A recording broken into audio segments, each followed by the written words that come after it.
where people do not understand where their food comes from. One of them said that all hunters should be killed. Like, what are you talking about? You're eating meat. You just hired a supermarket hitman. What's crazy is when you think about the United States only being established in 1776 and how recent that is in human history. But the idea of a new country being established today seems insane. Like, there's no way. Impossible. No, it's not going to. There's part of Oregon wants to secede and join Idaho. There's a section up there around Humboldt County and up in that area in California. They want the same thing, and it's understandable because you have people who, you take the eastern half of Oregon. Virtually all of them are in some form of agriculture. Right. They're ranching or they're farming or they're doing something.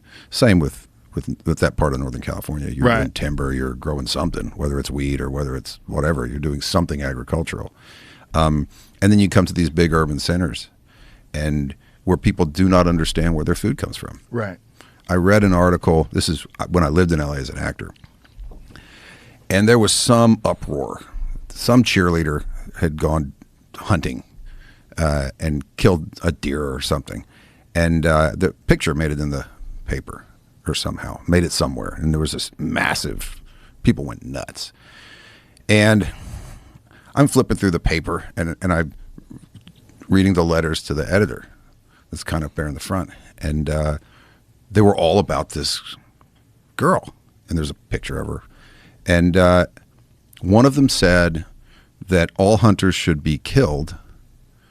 How dare they go out and kill that animal? Why can't they just go get their food at the grocery store where it's made?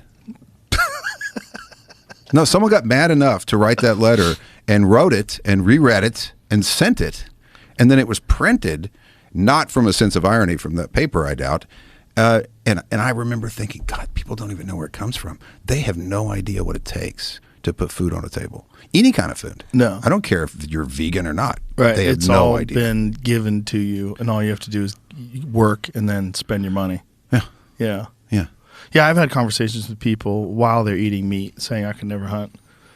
Like, I don't know how you do it. Like, what are you talking about? You're eating meat. You just hired a supermarket hitman. Yeah. Like, you just exported the execution. Yeah, we're so detached. And that was why it was fascinating to watch this massive uptick during the pandemic where the food supply got cut off for a while. And, it was very weird. And a lot of people got into hunting.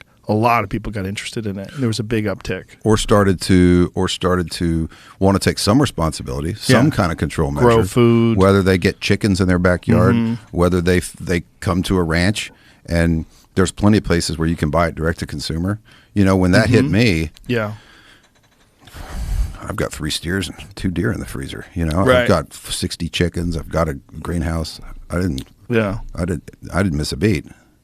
Yeah, well, that's the way to live, if you could. Yeah. But most people are like, well, not everybody can live that way. Right. Figure out how you can. Yeah, you can. You can. I did it in L.A. Did you? For 5 years, I went,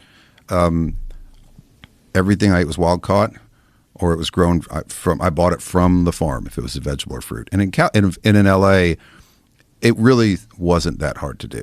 Farmers markets and stuff Farmers like that. markets heck, you could even get, you could go get wild caught fish at the farmer's market. Right. You could go get what farm grew this. Well, there's your kale or whatever you want. It's all right there. Like it was actually not that difficult.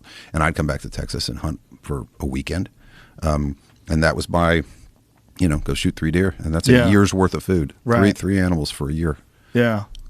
Yeah, that's best case scenario if you can pull that off. But most people are just so disconnected from it and so connected to the urban world where no one's growing anything. Everything has to be brought in by trucks.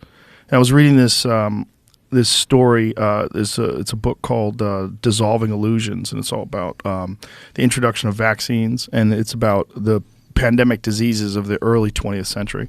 And they were talking about just the horrific conditions that people lived in these urban cities before cars, because there was no buses. So how are you getting food? How are you getting vegetables? How are you getting all these things into these cities? These people lived with terrible nutrition, basically starved to death, living in places where there's outhouses that were shared by thousands of people. Everyone's stuffed in these tenement buildings. They're all breathing congested air. Everyone's getting diseases. There's no drugs to treat them, no antibiotics to treat them, and everyone's fucked. Yeah. Yeah. Yeah. No, these, and it's been that way, by the way, for 1,200 years. As soon as massive urban areas, as soon as they sprouted up, I mean, look at the plague. Yeah. That's what that is. That's where it comes from. That's a flea-borne illness that you get because you're living in such close proximity to rats. Mm-hmm. Yeah. And why are there so many rats? Well, because there's that much vermin and filth and waste for them to feast on. Yeah. I mean, it's nature's way of balancing things out. Nature's like, well, this is a fucking problem. Whatever you guys are doing here is not the way to do it. So have fun with this. Yeah.